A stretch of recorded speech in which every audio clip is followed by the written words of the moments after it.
পয়লা জানুয়ারিতে করা পিকনিকের ভিডিও আমি নাকি পোস্ট করছি যে জুন মাসের লাস্টের দিকে। তো ভাবতে পারছো গাইস তোমরা যে কত ভিডিও আমার গ্যালারিতে আছে, মানে আমার ফোনের স্টোরেজ পুরো ফুল হয়ে যায়, আবার ডিলিট করে করে নতুন ভিডিও করতে হয়, মানে সেগুলো এডিট করা হয় না, পোস্ট করা হয় না।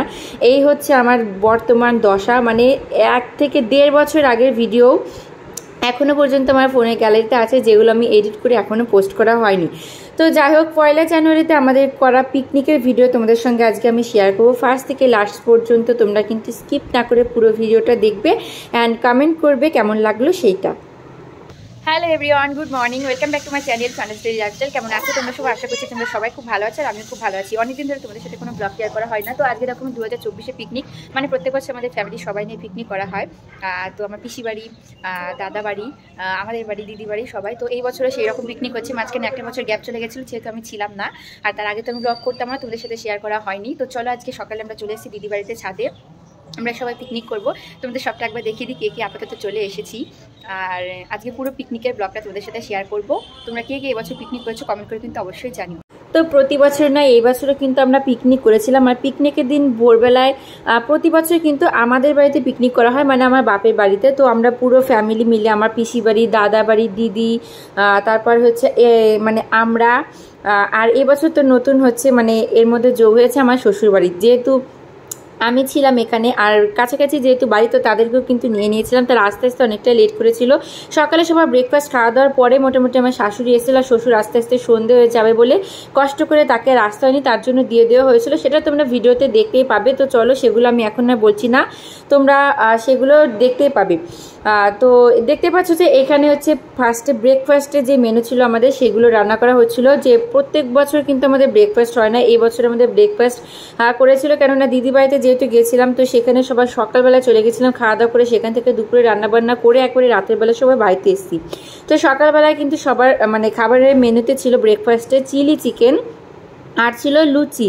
তো চিলি চিকেনের রেসিপিটা তোমাদের সঙ্গে এখানে আমি যেটুকু পারলাম তোমরা সেটা দেখতে পেয়েছো, বাট আমি বলে বলে দিইনি যে মানে কেমন করে রান্না করলাম। তোমরা ভিডিওর মধ্যে যেটুকু দেখেছো সেইটুকুই শুধুমাত্র। আর এছাড়া যদি তোমরা চিলি চিকেনের ভিডিওটা দেখতে চাও, তো এই ভিডিও ডেসক্রিপশনে আমি শর্ট ভিডিও লিঙ্কটা দিয়ে দেবো, সেখান থেকে গিয়ে তোমরা দেখে আসবে। সেখানে পুরো ডিটেলসে দেওয়া আছে কেমন করে রান্না করলাম, একেবারে ঘরোয়া পদ্ধতিতে, সহজ পদ্ধতিতে। যারা কোনোদিনও করোনি রান্না, তারাও রান্না করতে পারবে এত সহজে আর ঘরোয়া জিনিস দিয়েই। তো চলো, যাই হোক, দেখতে পাচ্ছিলে যে তোমরা চিলি চিকেনটা রান্না করা হয়ে গেছে। তারপরে যে আমি আর আমার মা লুচি বেলছিলাম, যেখানে যে আমাদের কাজ শুধু লুচি বেলার, আমার খুব ভালোই লাগে লুচি বেলতে। তো তারপরে যে লুচি ভাজছিলামও, তো সেটা পরে তোমরা দেখতে পাবে। তো যাই হোক, বেলা টেলার পর এদিকে দেখো মোটামুটি সবাইকে খেতে দেওয়া হয়েছিল। যত মানুষ খেয়ে কমানো যায় তত সবার কাজ চেপে যায়। তো সবাই খাওয়া দাওয়ার পরে যে আমি, আমার দাদার, যে আমার দাদার ছেলে, মানে আমার ভাইপো, সবাই মিলে আমরা খেতে বসে গেছিলাম। তো এই দেখো আমরা খাচ্ছিলাম। এইরকম করে তোমরা বাড়িতে অবশ্যই করে কিন্তু ট্রাই করবে এইরকম চিলি চিকেন, মানে পুরোপুরি রেস্টুরেন্টের মতো না, বাট এত টেস্ট হয় খেতে, মানে লুচি দিয়ে জাস্ট ওয়াও লাগে। এর মধ্যে কিন্তু মানে আলু অ্যাড করা হয়েছিল, তোমরা চাইলে অ্যাড করতেও পারো, নাও করতে পারো। রেস্টুরেন্টের যে চিলি চিকেনগুলো হয় সেগুলোতে কিন্তু অ্যাড করা হয় না, যেহেতু আমরা লুচি দিয়ে খাবো সেই জন্য। রেস্টুরেন্টের থেকে এটা স্বাদটা কিন্তু ভিন্ন ছিল পুরোপুরি, খেতে কিন্তু ওয়া লাগে। অবশ্যই করে তোমরা বাড়িতে ট্রাই করবে। তো যাই হোক, দেখো খাওয়া দাওয়া কমপ্লিট করার পর এখানে কিন্তু আমি লুচি ভাজতে চলে এসেছিলাম, আর আমার দাদাকে দিয়ে ফোনে ক্যামেরা ধরাচ্ছিলাম। আমি লুচি ভাজবো সেটা তোমাদের সাথে শেয়ার করবো, সেটা তো একদমই না, কাজ তো মোটেও করি না, যেটুকু করি সেটুকু তোমাদের সাথে শেয়ার করি। তারপরে যে বাবা চলে এসেছিলো দুপুর টাইমে স্নান টান করে, তো বাবাকে দেখো খেতে দিয়ে দিচ্ছিলাম। এখানে সবাই খাওয়া দাওয়া করে বসে আছে। তারপর যেহেতু শীতের বেলায় ব্লগটা, তো সবাই একটু চা খেয়ে নিচ্ছিলাম। চাটা খাওয়ার পরে যে সবাই দুপুরবেলা খাওয়া দাওয়া কমপ্লিট করার পর সকালে ব্রেকফাস্টের, তারপর দুপুরবেলা আবার রান্না বসিয়ে দিয়েছিল। দুপুরবেলার মেনুতে কী কী ছিল সেটাই তোমাদের সাথে শেয়ার করবো। তো চলো, আমাদের রাঁধুনি হচ্ছে আমার দিদি আর আমার পিসিমা, মানে সবাই মিলেমিশে। তো আমার দিদি খুব ভালো রান্না করে, আমার পিসিও, আর সবাই মিলেমিশে একটু একটু মানে হেল্প করা। তো এইগুলোই।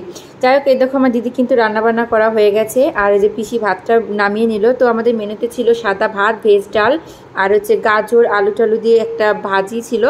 তারপর ছিল মাংস, দই, মিষ্টি, চাটনি, পাঁপড় আর সালাদ।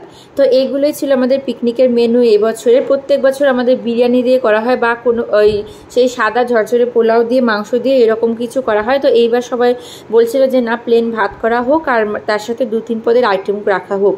তো যাই হোক, এদিকে দেখো সবাই খেয়ে নিচ্ছিল। দুপুরবেলা আমাদের খিদে পাইনি লুচি খাওয়ার পর দুপুরবেলায়, এই জন্য একটু লেট করে খাবো। তারপর ওইখানে কিন্তু আমি আমার ভাই লুডো খেলে নিচ্ছিলাম একটু ফোনে। এখানে যে আমার শ্বশুরের জন্য প্যাকিং করা হচ্ছিল, মানে তার জন্য দিয়ে দেওয়ার জন্য বললাম যে শুধু তার আস্তে আস্তে লেট হয়ে যাবে দেখে কষ্ট করে আসতে হয়নি, যেহেতু আমরা একটু পর বাড়ি সবাই চলে যাবো। আমার শাশুড়ির কাছে দিয়ে দেওয়া হয়েছিল তাদের জন্য। তো এই যে এইখানে হচ্ছে তারপর দেখতে পাচ্ছ যে খাওয়া দাওয়া আমার শাশুড়ি বাড়িতে চলে যাওয়ার পর সবাই খাওয়া দাওয়া করছিল। লাস্টের দিকে আমরা মেয়েরা খেয়েছিলাম, আর আমি তো খেয়েছিলাম লাস্টে, আমি আমার মা একসঙ্গে। পিসি কিন্তু তখনও খেতে বসেনি, পিসি আমাকে খেতে দিচ্ছিল, তোমরা দেখতে পাচ্ছ। তখন প্রায় একটু বিকেল সন্ধে হয়েছিল, যেহেতু শীতের বেলা একটু তাড়াতাড়ি সন্ধে হয়ে যায়। তো আমি দেখো যেখানে সবাই খাচ্ছিল তার থেকে একটু বাইরের দিকে খোলা আকাশের নিচে বসে খাচ্ছিলাম, কেননা তোমাদের সঙ্গে ভিডিও শেয়ার করতে হবে তো আমায়, আর সেই জন্য কিন্তু আমি বাইরে বসে খাচ্ছিলাম যাতে একটু ভিডিওটা ক্লিয়ার আসে। তো সেই কারণে তো আমার ভাই কিন্তু ভিডিও ধরে দিতে চায় না, তত একটা তোমরা জানো আমার খুব প্রবলেম হয় বাড়িতে গেলে। আর এখানে আসলে তোমাদের দাদাভাই আমাকে ভিডিও ধরে দিতে চায় না, তবে ওর থেকে আমার ভাই একটু ভালোই আমাকে ধরে দেয়। তো যাই হোক, দেখতে পাচ্ছ এখানে আমি খাচ্ছিলাম, ভাই ভিডিও ধরে দিচ্ছিল। এই যে আমি চিকেনটা খেয়ে নিচ্ছিলাম, চিকেনটা জাস্ট রোয়া হয়েছিল, তোমরা দেখে সেটা বুঝতে পারছো যে কতটা সুন্দর হয়েছিল। অ্যাকচুয়ালি বাইরে থেকে জিনিস ভালো মানে ভালো হলেই ভেতরে যেরকমই হোক সেটাই মানে তখন মনে হয় যে ভেতর থেকেও জিনিসটা ভালো, সেই রকমই আর কি। রান্নার উপর থেকে দেখতে সুন্দর লাগলেও খেতেও কিন্তু ভালোই লাগে। আর আমার দিদি খুব দারুণ রান্না করে, তোমাদেরকে আমি এর আগেও বলেছি, আমার দিদি আমার পিসি। তো যাই হোক, এই যে আমি কিন্তু এখানে দেখতে পাচ্ছ যে চিকেনগুলো খেয়ে নিচ্ছিলাম কেমন করে।